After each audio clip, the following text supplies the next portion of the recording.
Alors, voici un tableau récapitulatif pour vous aider à constituer votre plan de course. Alors tout d'abord, il y a les différentes contraintes de l'évaluation. Donc respecter une course de 30 minutes sans s'arrêter.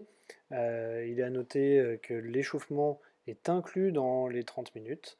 Ensuite, on a 10 blocs de 3 minutes qui constituent cette course de 30 minutes. Les blocs vont devoir être équilibrés en fonction d'un thème d'entraînement qui aura trait à un mobile, le 1 pour la forme, 2 pour la santé, 3 pour le mobile sportif. Et puis vous devrez utiliser au moins 3 formes de travail continu, fractionné long, fractionné court ou fartlek. Au moins 3 sur 4.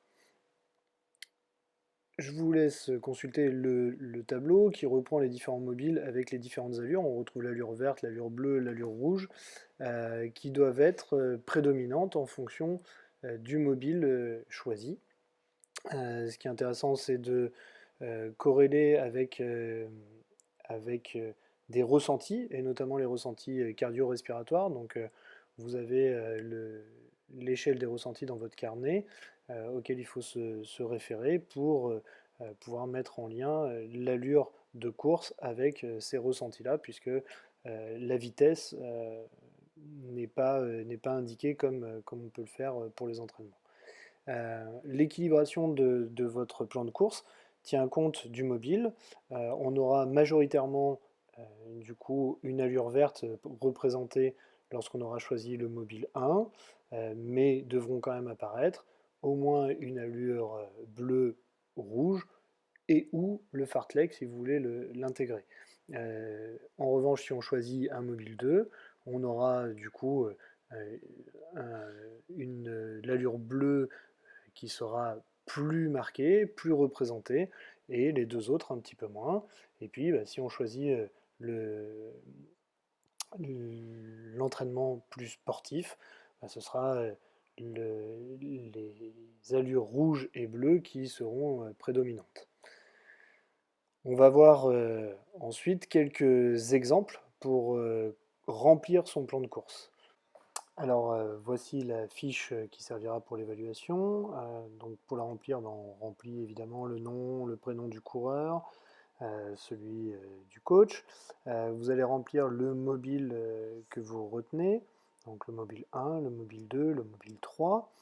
Et puis en fonction de ça, vous allez détailler dans ce cadre ce que vous avez prévu. Donc l'échauffement, on a dit qu'il était intégré, donc on peut partir sur 6 minutes d'allure verte pour l'échauffement, pour monter en température et puis pour commencer à être prêt, même si vous aurez la possibilité de faire quelques gammes avant, mais qui ne seront pas prises en compte dans les 30 minutes, qui seront avant votre échauffement. Et puis après, vous allez marquer bah, du coup le temps consacré aux différentes allures, vertes, bleues, rouges, et puis si vous incluez du fartlek à l'intérieur. Vous remplirez votre VMA, vous remplirez les différentes allures du coup en kilomètres heure, l'allure verte, l'allure bleue, l'allure rouge.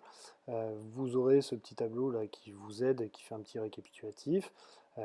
Et puis vous allez pouvoir après marquer sur le plan de course le temps et les couleurs de manière à ce que ce soit très lisible.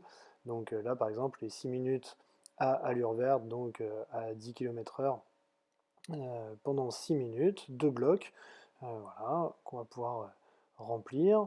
Ensuite, eh ben, on va aller chercher et on va voir ce qu'on va pouvoir mettre ensuite dans notre programme. On sait qu'on doit avoir du coup une allure bleue, donc un bloc à allure bleue.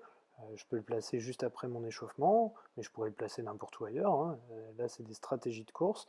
Mais si je mets un bloc bleu, ça veut dire que j'ai 2 minutes, euh, par exemple sur un bloc, j'ai 2 minutes à allure bleue et 1 minute, puisque 1 minute c'est la moitié du temps de travail, donc 2 minutes de travail à allure bleue et je mets 1 minute de récup à allure verte. On utilisera l'endurance fondamentale pour la récupération.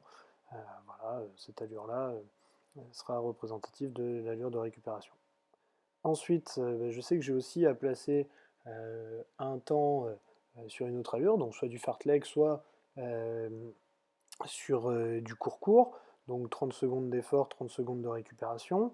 Donc là, stratégiquement, moi, je me dis que ça peut être malin de le mettre à la fin de la séance sur mon plan de course. Donc je vais plutôt le mettre à la fin en me disant qu'à la fin, je sais que c'est bientôt terminé. Donc ma stratégie, c'est de me dire, je donne tout à la fin.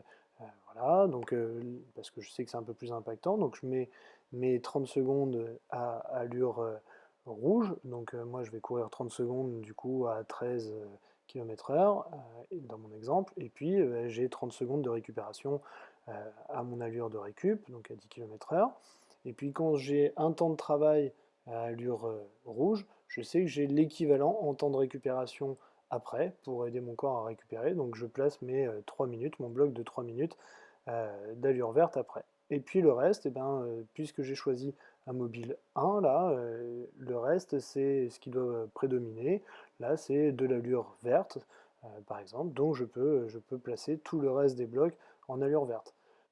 Alors voici d'autres exemples, ils se déclinent quasiment à l'infini, hein, avec, pour un même mobile, par exemple, mettre 3 blocs avec les allures bleues, en alternant toujours 2 temps de travail, un temps de récup, puisque c'est du 1 pour 2, avec toujours l'idée de placer à la fin mon allure rouge pour pas qu'elle m'impacte trop.